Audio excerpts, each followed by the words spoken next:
Today we're exploring an absolutely massive shift in human consciousness, and it's called mastering the witness technique.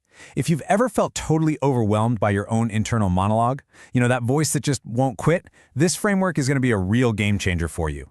We're going to break down the art of observing your thoughts, rather than being completely controlled by them. Let's dive right in. So, have you ever felt like your mind is just a crowded room where literally everyone is shouting at the exact same time? Most of us actually spend our entire lives right in the middle of that deafening noise. We react to every single thought, every tiny little worry, every lingering what if, as if it's a blaring, absolute life-or-death emergency. Honestly, it's exhausting, right?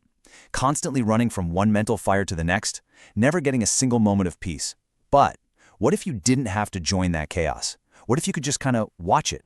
Section 1. The Trap of Identification. Becoming your thoughts.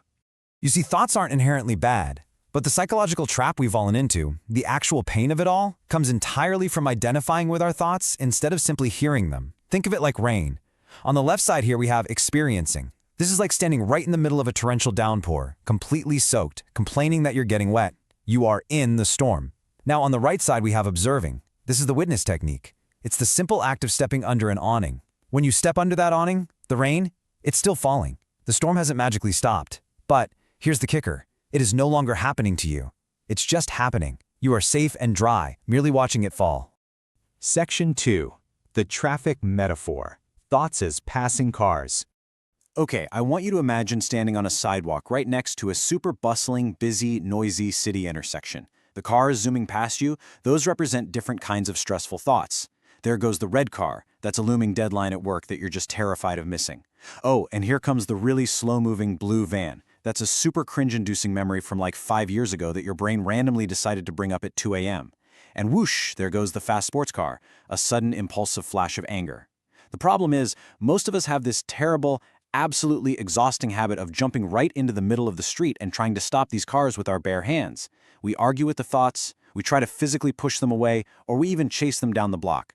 No wonder our minds feel so tired all the time. So the crucial takeaway here is this: stay on the sidewalk. The witness technique is radically different from what we usually do. You refuse to argue with the traffic. You refuse to judge the cars for being too loud or too fast, and you definitely don't try to grab the steering wheel. Instead, you just observe from the safety of the pavement. You see the red car, you simply acknowledge that it's there, and you let it drive right out of frame.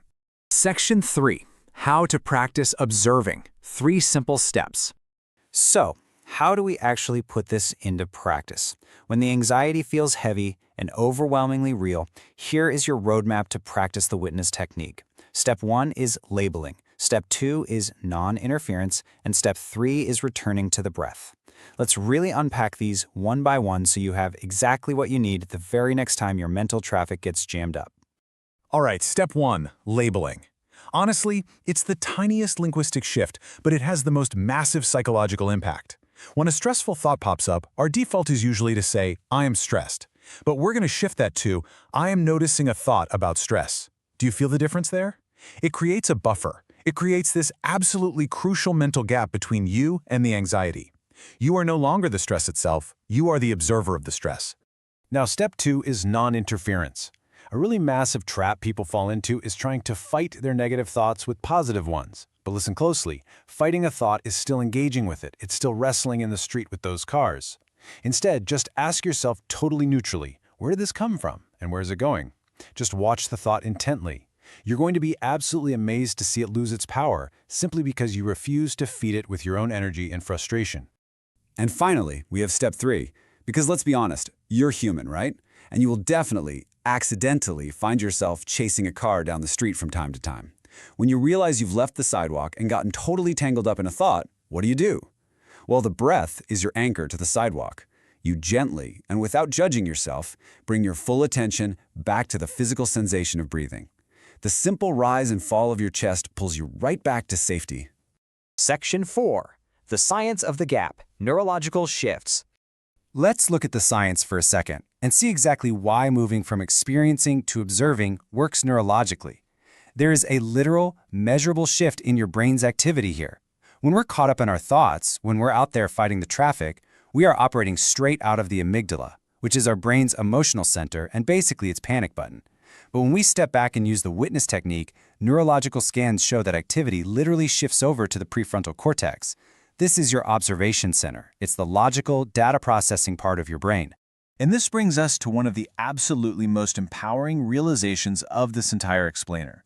By creating this mental gap, you are literally retraining your nervous system. You're teaching your brain that a thought is not a command. It is just data. And incoming data does not have to trigger a panic attack.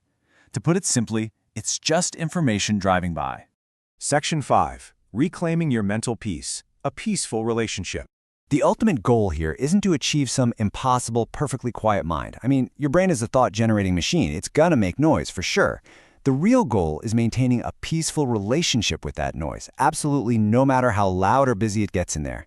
So here's your actionable challenge for this week. The very next time a thought sparks a sudden flash of anxiety in your chest, don't jump into the street. Stay on the sidewalk. Just watch. Try it just once this week and see how much power you take back from that crowded room in your head.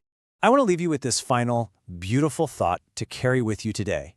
You are not your thoughts. You are the one who hears them. Let that sink in for a second. If you are the listener, you have the ultimate power over what you do with the noise. So what will you discover when you finally stop shouting and simply listen? Please like, share, comment and subscribe this channel and press the bell icon to never miss an update.